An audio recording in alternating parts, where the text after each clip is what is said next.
하나님께서는 가나안 족속을 남긴 이유를 분명하게 말씀하시면서 이스라엘 백성들을 시험하시고자 하셨습니다. 이전에 이스라엘 백성들이 광야를 40년 동안 돌고 돌아야 했던 이유 역시도 같은 이유에서의 시험이었습니다. 4절 말씀을 읽어보면 이렇게 기록되어 있죠. 이 이방족 민족들로 이스라엘을 시험하사 여호와께서 모세를 통하여 그들의 조상에게 이르신 명령들을 순종하는지 알고자 하셨더라. 하나님께서 시험하시는 이유는 조상들에게 명하셨던 명령들을 순종하는지를 알기 위함이었습니다. 가나안으로 진입한 백성들을 가나안 1세대 이스라엘 백성들이라 이렇게 지칭하는데, 이 가나안 1세대들은 여호수아와 함께 여호와의 큰 일 행하심을 직접 눈으로 보았고, 또 그로 말미암아 여호와를 섬기는 세대로 자리를 잡았습니다. 그게 바로 가나안 1세대였습니다. 그리고 나서 가나안 1세대 민족들이 죽고 난 뒤에 그들의 자녀들, 즉 가나안 땅에 정착한 2세대 가나안 백성들이 오늘 말씀에서의 시험의 대상이 되고 있습니다. 이 가나안에 정착한 2세대 이스라엘 백성들은 여호와의 큰 일을 직접 눈으로 보지도 못했고 여호와를 전혀 알지도 못하는 세대, 즉 부모들로부터 구연으로 듣는 그런 세대들이었기 때문에 하나님께 순종하는지를 알기 위해서는 시험이 필요했습니다. 그래서 이것을 확인할 방법으로 하나님께서 전쟁이라는 도구로 이들을 시험하시고자 했습니다. 전쟁은 사느냐 죽느냐의 문제밖에 없지만 이것이야말로 인생의 전부다라고 해도 부정할 사람은 아무도 없죠. 인생의 끝이 될 수도 있는 찰나에 과연 그 끝 가운데 무엇을 의지하느냐, 이걸 전쟁에서만큼은 숨기지 않고 밝혀낼 수 있습니다. 그래서 이 전쟁이라는 수단은 하나님을 진정으로 신뢰하고 있는지를 알 수 있는 시험대, 판정대라고 볼 수 있는 것이죠. 여러분, 전쟁은 무턱대고 갈등을 돌파하기 위해서 치르는 그런 것이 아닙니다. 오늘날도 전쟁이 있지만 전쟁은 반드시 살상 무기와 전투 장비, 통신과 탄약과 군수 물자와 그리고 인력과 군사 자금 여러 가지 등등을 고려해서 전쟁 수행 능력이 있다라고 판단될 때 시작하는 게 전쟁입니다. 그런데 가나안 2세대 이스라엘 백성들은 전쟁도 모르고 전쟁도 해본 적도 없고 훈련되지도 않았고 무기도 생산하는 그런 민족들이 아니었습니다. 그런데 이에 반해서 가나안 족속은 어떤 민족입니까? 가나안 땅에 있는 도시들의 특징을 보면 가장 첫 번째가 성벽을 둘러싸고 있습니다. 이게 가나안의 도시의 특징입니다. 그래서 가나안 도시들은 기본적으로 성벽을 둘러치고 있기 때문에 기본적으로 군사적으로 요새화를 만들어 놨습니다. 또한 이들이 사용한 무기 중에 무서운 것이 바로 전차였죠. 전차의 바퀴에 달린 그 날카로운 창 때문에 활을 쏘아서 죽이는 사람보다 전차가 지나가서 사람들에게 치명상을 입히는 것이 더 허다하게 많았습니다. 이 가나안 사람들의 무기의 첫 번째가 이 전차였고, 그리고 두 번째는 활의 위력도 엄청나게 컸다고 합니다. 보통 우리가 활이라고 하면 나무에 실을 달아서 만드는 활이다라고 생각하지만 이 가나안 족속들의 군사력에서는 어떤 일이 있었냐면 뼈와 동물의 힘줄을 연결해서 이 활을 만들었기 때문에 일반 활보다 더 정확도도 뛰어나고 사정거리도 일반 활보다 2배 이상 더 많이 나가고 또 정확도까지도 뛰어났다고 합니다.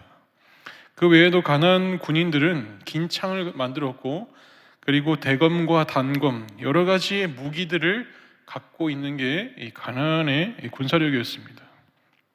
게다가 가나안 족속이 가진 무기 가운데 가장 주목할 것이 바로 병사들입니다. 민수기 13장에 보면 가나안 땅에 들어가기 전에 정탐꾼들이 가나안 땅을 40일 동안 정탐하고 와서 보고합니다. 그리고 32절에 정탐꾼들이 말하기를 뭐라고 되어 있냐면 모든 백성은 신장이 장대한 자들이다, 이렇게 보고를 하죠.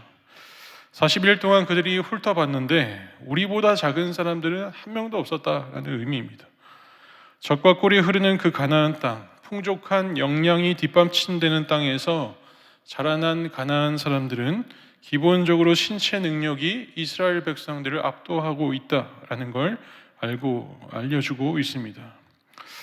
여러분, 제가 잔병치레는 좀 많이 하지만 어디 가서 덩치로는 꼴리지 않습니다. 그래서 사람들이 제가 잔병치레를 많이 하니까 덩치값 좀 해라, 덩치만 컸냐, 그렇게 안 보이는데 왜 그러냐, 허대만 멀쩡하냐, 속빈 강정이냐, 왜 이렇게 부실하냐, 제가 이런 말을 참 많이 듣거든요. 여기 계신 우리 성도님들은 저를 보고 무서워하지 않으시겠지만 사람들은 저를 보고, 처음 보는 사람들은 조금은 무서워합니다. 여러분, 제가 체격이 정말 지금은 더 이렇게 커졌지만 대학 시절에는 되게 다부졌거든요. 그래서 다부진 몸에 그리고 삭발도 하고 다녔어요. 위협을 주려고 하는 게 아니라 제가 워낙 땀이 많지 않습니까? 그래서 대학 시절에 삭발을 하면서 좀 이렇게 다녔어요. 하루는 제가 이제 동아리 사람들이랑 이제 이렇게 내기 한답시고 편을 먹고 다른 학교에 가서 이제 농구 시합을 했어요. 근데 너무 경기가 과열돼서 제 동아리 후배랑 거의 같이 하고 있는 상대 팀이랑 신경전을 벌이다가 말다툼을 하게 됐습니다. 그러더니 상대방이 이제 농구를 하면서 너무 이렇게 과열되다 보니까 반칙을 하는 제 후배의 멱살을 이렇게 탁 잡아서 이렇게 그 후배를 밀치더라고요. 제가 벤치에 있다가 그걸 딱 보고 뛰쳐나갔습니다. 저를 보더니 그 사람이 쫄더라고요. 아마 저한테 맞을 줄 알았겠죠. 삭발하고 있고 덩치도 좋았으니까. 근데 제가 다급히 가서 떨리는 목소리로 싸우지 마세요, 이렇게 진정시키는데 그 손찌검을 당했던 그 후배가 제 딱 등 뒤에 서더라고요. 그러면서 계속 그 사람이랑 깐족거리는 거예요. 그 사람이 막 죽일 듯이 제 후배를 막 쳐다보다가도 저를 보면 눈을 깔고, 또 씩씩거리면서 그 후배를 쳐다보다가 제가 앞에 있으니까 저를 보고 또 눈을 깔고, 결국 그 시합이 중지돼서 아무것도 하지 못하고 해산이 됐던 기억이 있습니다. 여러분, 제 후배가 참 제 뒤에서 무례한 짓을 많이 했거든요. 근데 이 덩치만 큰 저로 인해서 그 후배가 신체 해함을 당하지 않고 안전하게 집으로 돌아갔습니다. 여러분, 우리가 기본적으로 신체적 우월함이라고 하면 경기에서도 항상 체급 차이라는 게 있잖아요. 근데 이 가나안 족속과 이스라엘 백성도 체급 차이가 엄청나게 존재하고 있었던 것 같아요. 그래서 기본적으로 사람만 보더라도 전투력을 봤을 때 이스라엘 백성들은 질 수밖에 없는 여건이었습니다. 우리도 잘 알지만 골리앗이라는 장수가 있지 않았습니까? 그 장수 한 명 때문에 이스라엘 전체가 벌벌 떨면서 이미 전쟁을 진 것처럼 여겼던 것이 바로 이 신체적인 조건 때문에 오는 두려움이 있었습니다. 더군다나 가나안 땅은 본토 땅이었기 때문에 전쟁 이점이 있을 수밖에 없는 지역이죠. 우리가 축구를 할 때 무슨 경기를 할 때 홈이냐 원정이냐, 이게 참 중요한 승리 공식의 하나였습니다. 아무리 약팀이라고 해도 홈팀에서 하면 경기를 뒤집힐 수 있는 그런 확률이 올라갑니다. 온도와 습도, 관중들, 그리고 잔디의 익숙함, 이거 무시 못할 여건이거든요. 이처럼 무기뿐만이 아니라 병력의 질적인 차원에서도 불리한 상태, 그리고 성벽이라는 전략적 우위까지 있는 상태, 가나안 도시와 전쟁을 한다라는 것은 결론적으로는 어리석인 일이라고 분석할 수 있습니다. 그렇다면 하나님이 이스라엘 백성들에게 이 전쟁이라는 시험을 계속해서 남겨준 이유는 딱 하나의 답밖에 없는 거죠. 하나님을 신뢰하는 것, 하나님을 찾고 구하는 것, 그것만이 이스라엘이 가나안 땅에서 살아갈 수 있는 유일한 방법이다. 이거를 하나님은 이스라엘 백성들, 가나안 2세대들에게 가르쳐주고자 했던 것입니다. 그런데 이때 이스라엘 백성들이 남겨진 가나안 족속과의 전쟁을 치러야 되는데 어떤 스탠스를 치릅니까? 5절에서 6절 말씀을 한번 읽어보겠습니다. 그러므로 이스라엘 자손은 가나안 족속과 헷 족속과 아모리 족속과 브리스 족속과 히위 족속과 여보스 족속 가운데 거하면서 그들의 딸들을 맞아 아내로 삼으며 그들의 아들들에게 주고 또 그들의 신들을 섬겼더라. 이스라엘 백성들은 하나님이 준비하신 전쟁이라는 이 시험을 치르지 않았습니다. 그러니까 이 전쟁에 응시를 안 한 거죠. 시험조차 치르지 않은 거죠. 이 세대들은 전쟁 대신에 무엇을 선택합니까? 첫 번째로 가나안 족속들 가운데에 그냥 거주하기를 원했어요. 이것이 의미하는 바가 무엇이냐면 가나안 족속, 헷 족속, 아모리 족속, 브리스 족속, 히위 족속, 여보스 족속들의 다양한 문화들과 이들의 관습을 수용하겠다. 그것들을 완전히 배척시키지 않고 받아들여 보겠다라는 의미이죠. 우리는 제3자의 입장에서 이스라엘 백성들을 바라보면 어리석고 하나님의 말씀을 불순종하는 민족이다라고밖에 생각하지 않지만 그들을 또 이해해보고자 한다면 어떻습니까? 이해가 되지 않습니까? 전쟁하면 손해보는 쪽이 어디입니까? 이스라엘이지 않습니까? 하지만 전쟁을 하지 않는 방법은 어디까지나 인간의 한계에서 생각할 수 있는 최선의 방법일 수는 있겠지만 하나님의 명령에는 엄연히 불순종하고 있는 행동이었습니다. 심지어 이스라엘 백성들은 가나안 족속들 사이에 같이 거주하는 것, 거기서 더 한 걸음 나아가서 이방 사람들과의 통혼을 서슴없이 행하기까지 합니다. 여러분, 통혼을 한다라는 것은 이방 족속들 가운데 사는 것보다 더 큰 죄악의 길로 이르렀다라는 걸 의미합니다.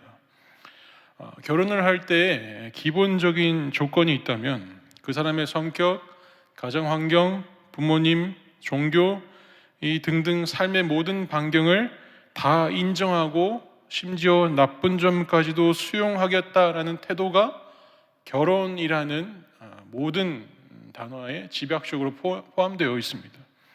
그렇다면 이방인과의 통혼은 그들의 우상을 허용하겠다라는 게 허락되어 있는 것, 그것이 포함되어 있는 겁니다. 우리가 잘 알듯이 아합 왕이라고 하면 정말 악한 왕이다라고 알고 있지만 여러분, 아합 왕이 군림할 때에 이 나라가 정말 태평성대를 이뤘습니다. 아합 왕의 장점이 뭐였냐면 건축 양식을 지어서 문화를 활성화시키고 그 다음 외교적인 정책을 잘해서 그 안에서 살아가는 삶의 환경이 굉장히 풍요로웠습니다. 근데 아합 왕에 대한 평가는 항상 악하다라는 평가밖에 없습니다. 왜 그런가 하니 이 아합 왕의 행동이 통혼과 함께한 우상 숭배였기 때문입니다. 창세기 6장에 보면 노아의 홍수가 기록되어 있습니다. 그런데 하나님께서 물의 심판을 내리시고 땅을 쓸어버리실 때 발달되는 사건이 바로 통혼이었습니다. 이 때문에 가나안에 거주하는 이스라엘 백성들의 앞날은 창세기 6장의 결과를 통해서 예견되어 있죠. 그런데 그것도 모자라서 이스라엘 백성들은 이방 족속들과 같이 살고 통혼하고 이방의 관습을 받아들이는 것, 여기에서 또 한 발짝 더 가서 여호와 외에 다른 신들까지 섬기는 일을 감행합니다. 우리 7절 말씀도 함께 읽어보겠습니다. 시작. 이스라엘 자손이 여호와의 목전에 악을 행하여 자기들의 하나님 여호와를 잊어버리고 바알들과 아세라들을 섬긴지라. 여호와를 신뢰하는 법을 배우게 하려고 전쟁을 하라 했더니 오히려 여호와를 잊어버리고 우상을 섬기기까지 합니다. 여기서 잊어버렸다라는 말은 하나님을 망각하거나 버렸다라는 의미가 아닙니다. 이스라엘 백성들은 단 한 번도 여호와라는 분을 잊어버린 적은 없습니다. 그들의 역사 속에서 하나님은 늘 기억되는 분이었거든요. 그렇다면 여기서 말하는 잊어버림은 하나님도 섬기고 풍요와 번영을 가져다 준다고 믿는 바알과 아세라도 같이 섬기는 걸 얘기합니다. 그걸 바로 여기서는 잊어버렸다라고 얘기를 합니다. 가나안 땅은 다신교적인 문화의 배경을 갖고 있습니다. 그래서 당시의 시대상을 고려하면 다신교, 여러 가지의 신을 믿는 것은 부자연스러운 일이 아니었습니다. 오히려 당시의 기준으로 보면 여호와만을 섬기는 유일신적인 신앙이 부자연스러운 것이고 독특한 신앙으로 인식되어 있는 겁니다. 왜냐하면 당시 사람들은 어떻게 생각했냐면 신들은 각각 자기들이 잘하고 있는, 각각 자기들이 잘하는 주특기가 있다라고 생각했습니다. 어떤 신은 비를 내리고, 어떤 신은 출산을 돕고, 어떤 신은 전쟁에서 승리하게 한다라고 믿었던 거죠. 그래서 바알 신을 섬겼을 때는 바알은 비바람을 가져다주는 신이고, 아세라와 아스타롯은 출산의 신이었기 때문에 출산을 하기 위해서는 이 신을 섬겨야 했습니다. 다곤은 풍요의 신이었기 때문에 그 풍요로움을 원했던 가정들은 다곤이라는 신을 섬겨야 했고, 그모스는 전쟁의 신이었기 때문에 전쟁을 감행하고 준비하고 있는 민족들은 그모스 신을 섬기고 있었습니다. 그리고 이스라엘이 믿는 여호와 하나님 역시도 전쟁의 신으로 떠오르는 신생의 신에 불과했습니다. 따라서 이 가나안 족속의 문화와 삶의 양식에 스며들어서 하나님을 믿게 되면 전쟁의 신 여호와만 믿는 것은 미련한 짓이라고 여길 수 있는 거죠. 정리하면 하나님은 가나안 입성 2세대 이스라엘 백성들에게 전쟁을 통해서 하나님을 신뢰하는 방법을 일깨우고자 하셨습니다. 그리고 그들에게 가나안에서 누려야 할 참된 안식은 하나님께로부터 있다라는 것을 배우게 하려고 하셨습니다. 하지만 이스라엘 백성들은 전쟁을 포기했죠. 그리고 택한 방법으로 첫 번째는 가나안 족속들 가운데 거주하기를 택했고, 두 번째로는 이스라엘 족속들과 통혼했고, 세 번째로는 여호와의 목전에서 다른 이방인들도 함께 섬겨 나갔습니다. 결국 이 이스라엘의 가감한 불순종은 하나님을 진노하게 만들었고, 하나님께서는 진노의 도구인 메소포타미아 왕 구산 리사다임을 들어서 이스라엘을 8년 동안 종노릇하게 만들었습니다. 8년이라고 해서 애굽에서 처해 있었던 430년에 비해서는 정말 짧은 기간이다 이렇게 생각할 수 있지만, 구산 리사다임의 손은 고통과 고통으로만 집약된 기간이었습니다. 여러분, 리사다임이라는 의미는 이중으로 악하다라는 뜻을 갖고 있습니다. 그래서 다시 왕의 이름을 해석해 보면 이중으로 악한 구산, 이런 말이에요. 하지만 이 오늘 본문에서 이스라엘 백성들의 불순종으로 인한 고통은 고통으로 마무리되지 않습니다. 고통은 곧 하나님을 찾고 부르는 계기로 연결되는 발판이었죠. 그렇게 여호와를 부를 때 하나님께서 그 소리에 반응하시고 오늘 등장하는 첫 사사 온니엘을 통해서 이스라엘을 구원시켜 주십니다. 가나안 땅에서 이스라엘 백성들이 엉뚱한 죄를 섬기게 되니까 자유를 박탈당하고 애굽에서의 때와 같이 자유 없는 종이 되어 버렸습니다. 구산 리사다임에 의해 8년간의 노예 생활은 애초부터 하지 않아도 될 일이었습니다. 원래 이스라엘이 누려야 할 복은 가나안 땅에 예비되어 있는 안식이었습니다. 하나님의 명령에 불순종하고 자유를 남용하는 바람에 샬롬과 안식을 빼앗긴 것입니다. 그러나 놀랍게도 8년의 노예 생활 뒤에 이스라엘은 하나님께로부터 구원을 얻습니다. 종의 삶에서 다시 자유와 안식을 누리게 될 백성으로 회복되는데, 그 인생 역전의 발판은 역시나 여호와를 부르짖을 때였습니다. 9절에서 10절 말씀을 우리 함께 읽어보겠습니다. 이스라엘 자손이 여호와께 부르짖으매 여호와께서 이스라엘 자손을 위하여 한 구원자를 세워 그들을 구원하게 하시니 그는 곧 갈렙의 아우 그나스의 아들 온니엘이라. 여호와의 영이 그에게 임하셨으므로 그가 이스라엘의 사사가 되어 나가서 싸울 때에 여호와께서 메소포타미아 왕 구산 리사다임을 그의 손에 넘겨주심에 온니엘의 손이 구산 리사다임을 이기니라. 아멘. 이스라엘 백성들이 고통 속에서 여호와를 부르짖었더니 부름의 대상이신 하나님께서 즉각적으로 응답하시는 과정을 오늘 본문에서 볼 수 있습니다.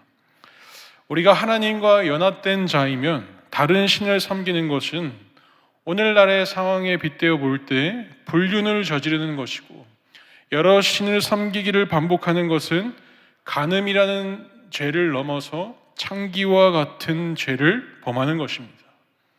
그런 악한 죄를 지었던 이스라엘 백성이지만 죄 많은 그들의 부르짖음에 하나님은 주저하지 않고 망설이지 않는 걸 볼 수 있습니다. 일사천리로 사사 온니엘을 준비시키고 그 온니엘을 보내십니다. 그리고 여호와의 영을 부어주셔서 이스라엘은 구원을 받아 다시 안식의 삶으로 속히 들어가게 됩니다. 여러분, 사사기의 첫 사사 온니엘이 등장하고 있는데, 이 온니엘의 등장은 우리가 생각하는 주인공처럼 보이지 않습니다. 어쩌면 사사는 주인공이 아니라는 것을 오늘 본문을 통해서 보여주고 있는지도 모르겠습니다.